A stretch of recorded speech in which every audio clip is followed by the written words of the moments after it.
Bismillahirrahmanirrahim. Assalamualaikum warahmatullahi wabarakatuh.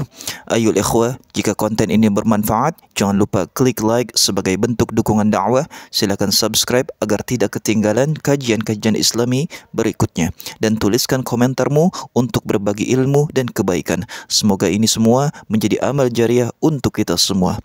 Ayol ikhwah, hari ini kita akan membahas satu tema yang sering kali menimbulkan pertanyaan besar, baik dari kalangan Muslim itu sendiri maupun dari kalangan non-Muslim, yaitu bagaimana sebenarnya Islam memandang hukum rajam dan potong tangan.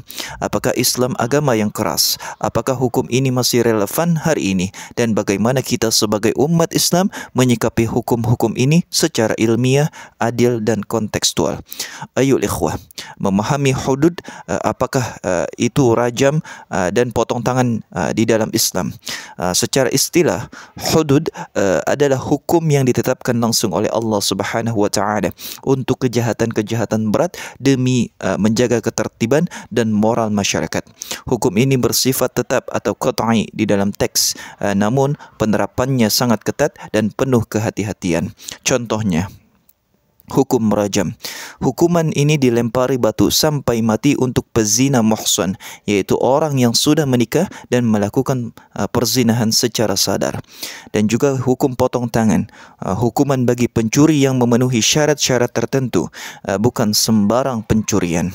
Sebagian orang hanya melihat dari luarnya dan berkata Islam itu kejam, padahal mereka belum membaca lebih dalam hikmah, prosedur dan perlindungan hukum di dalam Islam. Ayol ikhwah, hukum potong tangan, Allah Subhanahu wa taala telah berfirman, "Was-sariqu was-sariqatu faqta'u aydihuma jazaa'an bima kasaba nakalan min Allah." Laki-laki yang mencuri dan perempuan yang mencuri, potonglah tangan keduanya sebagai balasan atas perbuatan mereka dan sebagai siksaan dari Allah Subhanahu wa taala.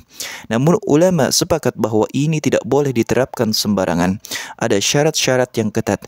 Nilai barang curian minimal 1 nisab, diambil dari tempat yang terjaga, tidak dalam kondisi darurat atau kelaparan, dan pelakunya bukan anak kecil ataupun orang gila. Dan kemudian rajam, dalil rajam disebutkan di dalam hadis sahih. Umar bin Khattab pernah berkata, "Inna rajma haqqun fi kitabillahi ala man zana idza uhsina." Rajam adalah kebenaran di dalam kitab Allah terhadap pezina yang telah menikah. Hadis riwayat Muslim. Namun penerapan hukum ini juga sangatlah ketat. Harus ada 4 saksi mata yang melihat kejadian dengan jelas. Jika kurang dari 4, pelapor bisa dihukum karena menuduh zina. Ayol ikhwah, apa hukum atau apa hikmah hukum hudud ini? Ini sebagaimana yang sering kali kita lupa bahawa hudud bukanlah sekadar hukuman, melainkan pagar sosial. Allah ingin melindungi kehormatan dari perzinahan, harta daripada pencurian, keamanan publik daripada perampokan, jiwa daripada pembunuhan. Sebagaimana yang dikatakan Imam Al-Ghazali di dalam Ihya Ulumuddin, al-hududu tuqamu lizajrin nasi wa hifzin nizam. Hudud ditegakkan untuk mencegah manusia dari kejahatan dan menjaga ketertiban sosial. Ayol ikhwah, Rasulullah bahkan menyarankan untuk menghindari penerapan hudud jika ada syubhat. Idra'ul hudud bisyubuhat, hindarilah hudud dengan adanya keraguan. Ayol ikhwah, bagaimana pendapat para ulama Ahlus Sunnah wal Jamaah mengenai hal ini? Imam Nawawi contohnya mengatakan bahawa zina adalah dosa besar dan hukumannya bisa rajam bila pelakunya muhsan, tapi penerapannya harus memenuhi semua syarat secara teliti. Imam Ibn Qudamah mengatakan hudud tidak boleh dijatuhkan kecuali dengan bukti yang sangat amat kuat. Jika ada keraguan, maka hukuman bisa dibatalkan. Imam Al-Mawardi juga berkata, hudud adalah hak Allah.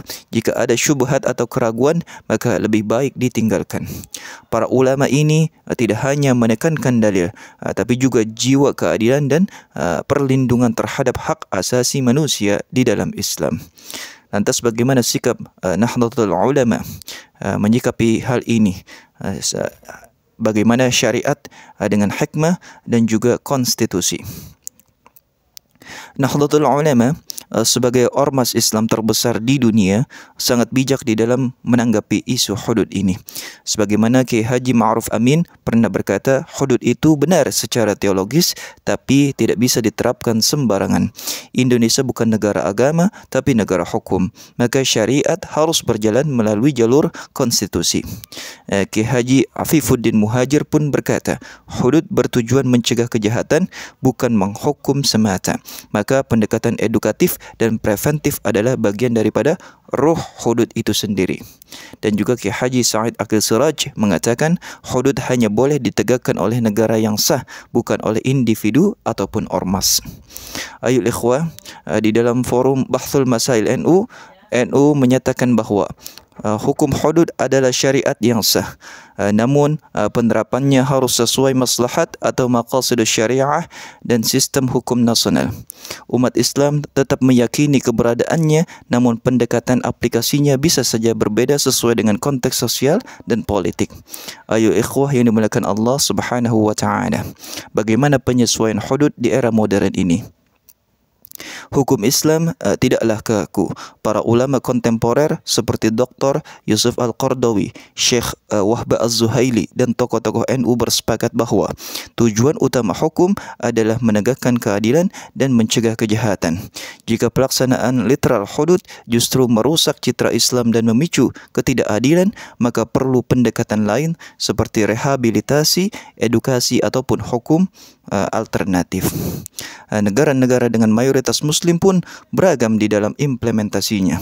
Sebagai contoh, Arab Saudi memberlakukan hudud dalam sistem hukum kerajaan. Pakistan dan Nigeria menerapkannya sebagai dalam hukum pidana Islam. Indonesia mengedepankan hukum positif dan konstitusi dengan pendekatan moral spiritual di dalam syariat.